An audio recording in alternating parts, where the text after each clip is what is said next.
We are live. How's it going, everybody in Facebook land? This is Mike Hydock from Big Daddy Real Estate, and I have a super special guest with me tonight that we are going to talk in depth about you real estate investors and how important it is to have a gentleman like Parag here to help you to qualify, let's say, for small business loans and that such. With that being said, Parag is the owner of a company called Easy Funding Solutions. He's located, his offices are right here in Piscataway, New Jersey, and he's been in the banking industry for 20 plus years, working in his own business for the last 7 years, since 2013.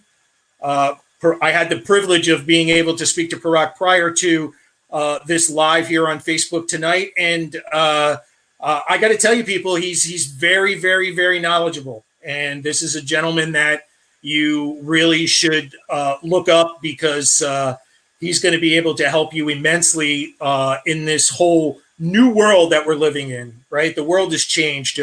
Business is not the way it used to be. And it's detrimental for small business owners and the such to be able to qualify for these loans. And that's where Parag's expertise comes into play. He knows what he works primarily. Parag shared with me some numbers. About 98% of the banks that he works with are community banks or local banks. One of the things that was very impressive to me, Parag in 2002 was the number 3 producer for the company that he worked for, and highly reserved in the industry. A lot of people look to Parag for their businesses and this niche, so to speak. He also shared with me that he doesn't really have competition for what he does, so his business is very unique in what he offers to his customers, his clients.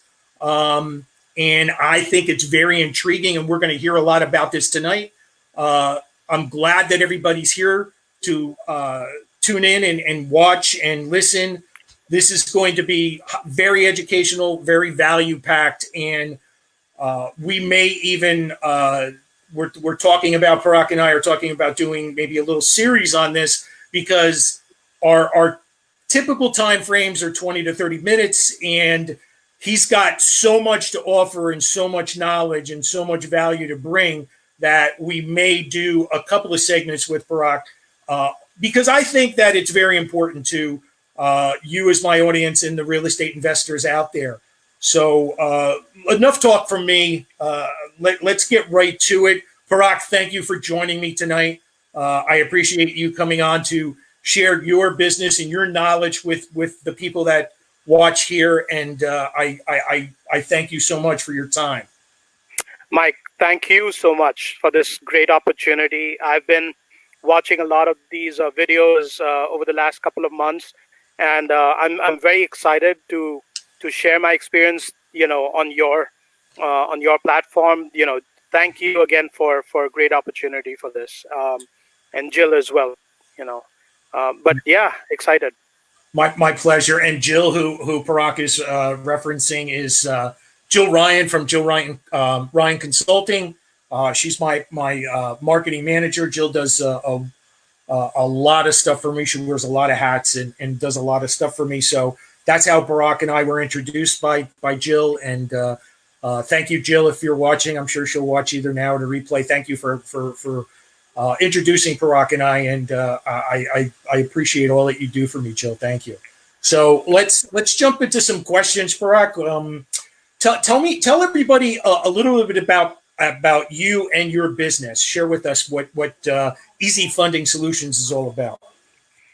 So, Mike, when I've been in banking for 20 years, since early 90s through 2013. And having gone through 7 different banks, year after year after year, I kept finding a similarity in situations and why people are not able to successfully close on loans, business loans, small business loans. And it goes up to $5 million in revenue. I mean, $5 million in loan amounts, but it can go up to $15 million in revenue, $30 million, $40 million in revenue. But I was noticing that there was a pattern in people not being able to present themselves clearly, precisely with the right information to a bank. And that kind of prompted me to get out of that side of the desk, if you will, as a former banker now, to be able to go back and prepare these people for success. And if you're when you put all the right pieces of the puzzle that the bank wants to see, the chances of your approval increases tremendously. Sometimes exponentially to about 99% when you have all the ducks in the row. That's basically essentially what I wanted to go out and create a platform to support entrepreneurs to start businesses, buy businesses, and grow their existing businesses while helping the bank speed up the process to get to the finish line as quickly as possible. Um, and then, of course, from there came 9 other different services that, you can make projection analysis. You want to sell a business, but with the right buyer, that has a right down payment. Maybe we want to equate that puzzle and see, what the equation is. If it's the right price to go and look for a right buyer with the right potential down payment. So there's like few different areas around financing opened up, and easy funding was the way for me to kind of envision this whole need, the void in the market, and that's what I'm trying to bring out from easy funding.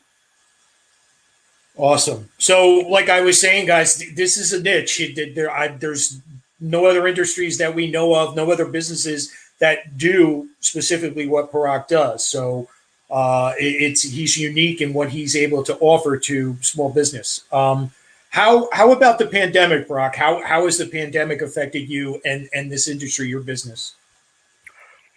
Right off the bat, Mike, what has happened with the pandemic is first people have stopped going out. People stopped going out. They stopped spending money. They stopped spending money. The revenues go down. When revenues go down, consumer confidence goes down. You know, with all this affecting so many businesses and so many sectors, if you will, in the industries, um, clearly loans were not happening, right? And a few things came out of this while people were still waiting for the PPP and the EIDL loans.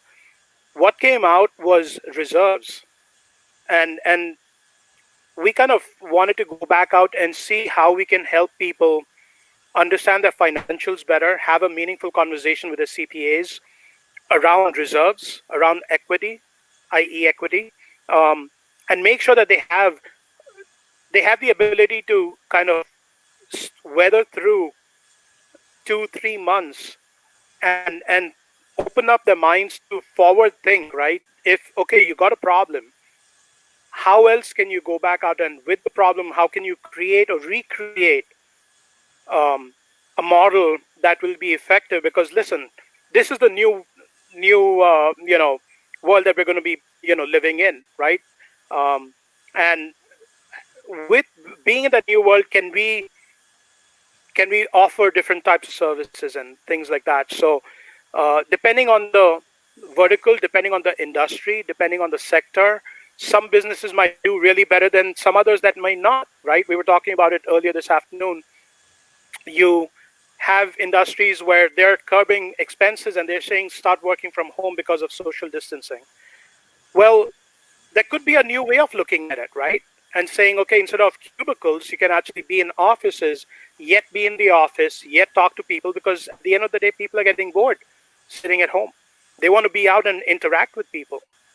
So this is um, the new times that we are looking at, and I think that's what's going to, it's going to be interesting from what we've seen over the last 3 months to how we can go back out and envision what the next 6 to 12 months is going to look like, depending on the industry.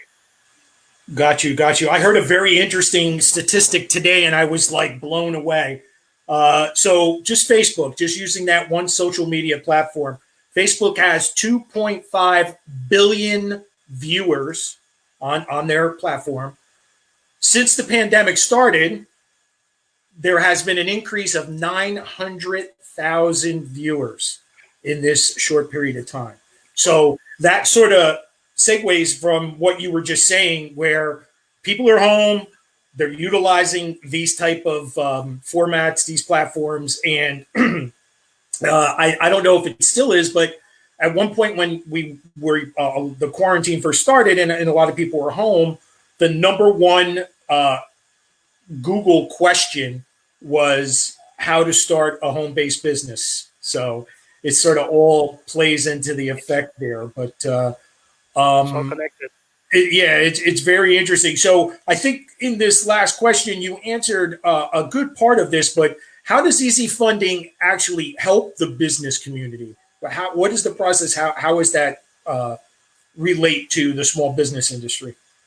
So, depending on the situation that a business has, it could be an entrepreneur that is aspiring, wants to start a business. It could be somebody who's already 2, 3 years into a business and is looking for growth, and it could be somebody who's a mature business, 10, 15 years into the business, and either wants to kind of tow with the idea of either doing more or maybe winding down or maybe having succession, which is a sale. So, as an advisory company, we basically go by being a business advisory and consulting company. We put on our advisory hat and we want to talk to people about strategies. We want to talk about market demographic. We want to talk about why they want to do what they want to do. Because when you start putting all these pieces together out on the field, now it becomes a little more real. The story becomes more real. And you've got some facts as well. It's not just a wish list. Um, when you have a lot of that data together, that's when eventually the you become bankable. And when you become bankable, you can actually see money. When you see money, you can grow, you can start businesses, grow businesses, or acquire businesses. So what we're trying to bring out is the advisory piece and then the consulting piece after it becomes a real project. It could be a construction project, for example. It takes 5 months to construct, 4 months, 6 months, 12 months to construct. You need somebody that can handhold during that process. There's so many pieces, moving parts of the puzzle that we can put that together and be on the client side, kind of voicing their needs and supporting them in consulting and hand-holding basically through the process, because the process can be very confusing and tedious. And I've seen that as a former banker. So now hopefully that's what we're trying to bring out from easy funding standpoint. And I think you mentioned that that's your catchphrase is how to make businesses bankable. At the end of the day, if you're not trustworthy, if your facts are not right, if you don't have demographic statistics, if you don't have methodologies in place, if you don't have strategies in place, if you don't have a team of the right people, anybody can hire anyone. But if you don't have the right people, so we do a lot of those smaller pieces of the entire project to figure out if all those pieces have a plug on it and nothing's kind of just falling through the cracks. And when you do that, you got a lot of weight on that project now. And when you present the project to the right bank, chances are the bank's going to say, wow, this is beautiful. We want to put our money into it. So you got to be bankable. What would those businesses be? What kind of businesses can Easy Funding collaborate with, and who would you like to connect with? Like, say, from our audience, what type of businesses? Um, Pretty much anybody. I'm going to start from like a higher level. It's probably anybody within $40 million in revenue. And then let's come take a deep dive into startups. When I say startups, I actually mean starting a business, not the IT startup technology Silicon Valley startups, but I'm talking about starting a new business. And it can go up to $5 million in financing requirement, funding requirement. Um, of course, everybody knows by now, below 500 employees are eligible for SBA financing. So depending on the situation, we come in and, I'm looking to talk to, meet people who want to start businesses, who want to grow businesses, who want to acquire businesses within that $5 million range. And it could be a little higher as well. It gets a little more dicier as the requirement goes up. Then you got to look at the industries, the niches, the lenders that have a niche in that segment, sector, industry as well. But from a broader spectrum, I'm looking to help people within the SBA world. Awesome. What? Give me a quick list of industry businesses that you've worked with. Oh, childcare, trucking, restaurants, of course, a lot of restaurants, um, franchise, non-franchise. We've done like one-off projects as well that are not a franchise, but sports arena, um, sports facility. There's we're doing a manufacturing plant right now, a merger and acquisition project. IT companies, merger and acquisition. Anybody out there which is kind of in that, like I said, $500,000 to $5 million range in funding. And is that on a local, national, or global level? It is on a national level, absolutely. We can travel to our clients across the country to go see, meet them, shake hands, get to know them, understand their market, their product, or what they're trying to accomplish. Um, Predominantly, I've been a banker in the tri-state area between New York and New Jersey. Been around to Pennsylvania and Delaware and Connecticut. So a lot of our projects have been local, but of late, I want to say in the last 2 or 3 years, we've been kind of getting out into Florida, Virginia. Actually, believe it or not, we did a business plan project in Canada. So when you talk about crossing borders and going into a different country, we've done projects, just a business plan project for a small business loan in Canada. The loan was approved and and the restaurant opened up and it's working. So um, national, anywhere in the country. Got you. So those of you that are just tuning in now, we're speaking to Parag from Easy Funding Solutions. Parag, I don't know if you've noticed, I've sort of been not saying your last name because I'm afraid that I might pronounce it the wrong way. I'm going to take a shot at it. Is it Nevatia? Nevatia? It's very close, Nevatia, but you're very Nevatia. close. Okay. Yes, All right. yes. So Parag has been in the banking industry for 20 plus years. Uh, in his company, Easy Funding Solutions, since 2013. National company working with people all around the United States, helping them to be business bankable. I love that. I love that catchphrase, business bankable. So Parag's going to take your business you need to scale or you need to start up. He's going to take you and walk you through the steps of what these banks are going to be looking for in order for you to qualify, saving you an enormous amount of time so that you can go to these banks, have a professional presentation, and be successful in securing the loan that you're looking to secure. There's one thing that we talked about earlier today, Parag, and I wanted to see if you would be interested in just real quickly touching base on this because I know it really hit home for me when you said this. And explain your feeling with banks because that's who we're talking about here. The big national banks versus the local community banks. And I know you told me, I have it right here, I took notes when we spoke before, that 98% of the banks that you work with are local or community banks. So can you just give everybody watching just a quick synopsis of the big banks versus the little banks and why your majority of your banks that you work with, the 98%, are the community banks? And for those of you that are watching, guys, this interview right now with Parag, please feel free to start a watch party, send it out to everybody, to share it with whoever is in your community. If you can give us some likes and some loves, and anybody that's got any questions, feel free to ask questions here. But thank you again for everybody watching. Parag, tell us about why the community bank versus the big bank.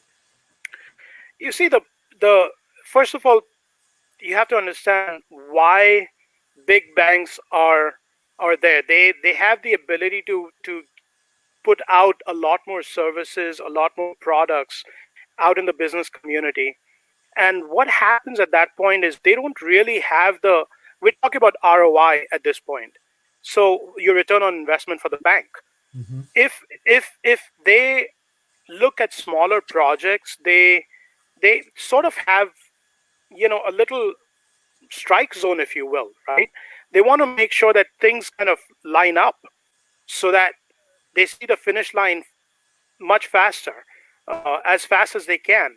But the problem is, if you don't have, and I use this in all my seminars and webinars, you're sitting on a chair with four legs. You got cash flow, credit, collateral, and experience.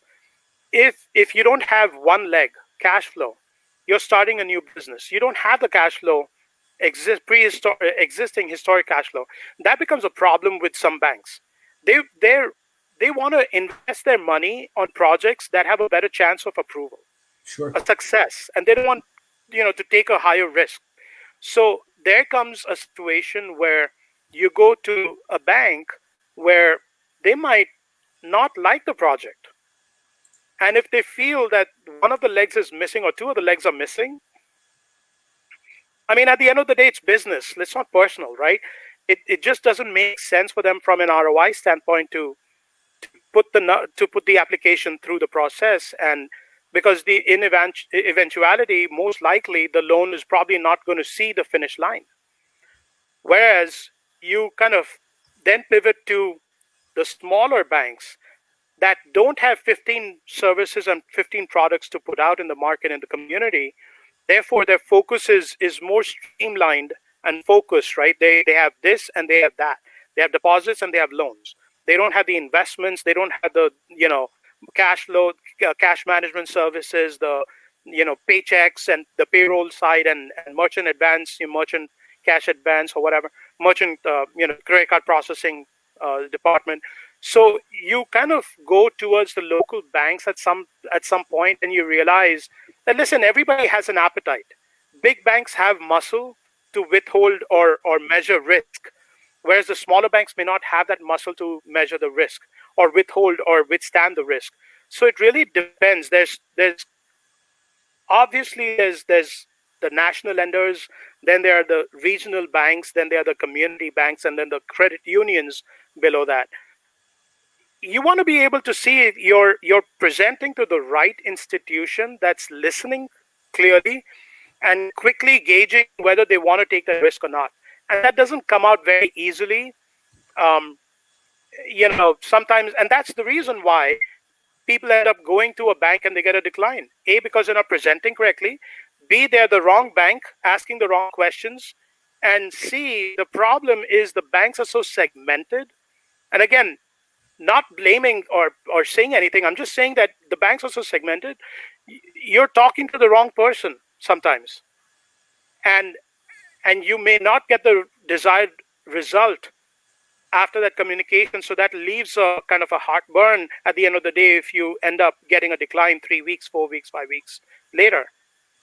But it becomes very important to kind of understand the right financial institution, right?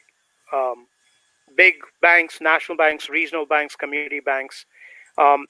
Direct, just going back to answering a question, I feel sometimes when you have less products to put out in the market, community banks definitely fall in that space. They sometimes have the time to kind of want to go a step further to kind of see if this can be done or not. And that's where I find more success with my projects, because okay, you might have taken a ding on your credit report. You don't have collateral. You may not have historical cash flow. You may not have the experience. There's so many other variables out in the demographics, and I can go on. But when you have some weaknesses, sometimes I've seen that a smaller bank might have the ability to kind of give you some more time to come back and see how this can work out if it's done a different way. That's why I And see the success. one of the things you mentioned, Parag, before I forget, you mentioned your success in this business that you're in. Share with everybody what you told me earlier this afternoon. What is your success rate with your clients and succeeding in getting them loans? So I guess as they say, never say 100. So I would say our success rate is 99.99%. 99.9%, people. That leaves almost nothing to failure. Parag is an expert in his field. He's making sure that all the I's are dotted, all the T's are crossed. And when you go to these lending institutions, you're going there fully confident that everything has been taken care of ahead of time. Correct. And because of his expertise in the industry, he knows what all these individual lending institutions are looking for, and he's going to, correct me if I'm wrong, Parag, he's going to line you to the bank that he feels most confident with you getting success and achieving getting your loan. So that's what this gentleman is here for. He's taking all of that out of the way for you so that you are going to be able to succeed and get the loan that is much needed for your business, whether it's a startup or it's you're scaling and you're growing your business. So we're coming close to the end of the time, Parag, but I did have one more question for you before we say goodbye. What is it that you're trying to accomplish with Easy Funding Solutions for your clients? What level are you trying to accomplish for your clients? At the end of the day, I'm an ex-banker that's been frustrated with why people fail at loans, at getting loans. So my vision was to really to be able to improve credit on Main Street, improve credibility on Main Street, and make those businesses almost 99, like we just said, 99.99% approvable, financeable, bankable. Because if you don't put those pieces together and line them up, chances are you're going to hit a wall. And you don't want to hit a wall. I don't want to hit a wall. Our entrepreneurs, our listeners don't want to hit a wall. They don't want to fail. They want success. What we do is put all those plugs, put all those pieces together to make their business bankable so that a bank loves the project. They want to invest in the project. If I could go back to the previous question that you asked also, I'd like to add that I have rejected banks. I have actually said, no, I cannot work with that bank for XYZ reasons. No hard feelings. This is professional, right? You want to make sure that you can accomplish and get the client together to the finish line. And if I see that there's too much going on, I'm done. We stop right there and we're like, we'll be professionals, but it's not going to work out, with that bank. So I choose and pick. You also mentioned in this a little while ago that we choose and pick the right lender partners, if you will, so that they have to share my vision as Easy Funding to make sure that we are bringing them the right client at the right time to the right bank for success. We need that bank to partner up with a vision. Otherwise, it's not going to be worth anything. Got you. I want to first off say thank you for taking time out of your busy schedule to share what you do for my audience, and also bring your expertise to the table here and be able to help people. I always am a huge proponent of bringing value and helping people in any way possible. And that's basically going to lead to what I always end every Facebook Live that I do with everyone. And that's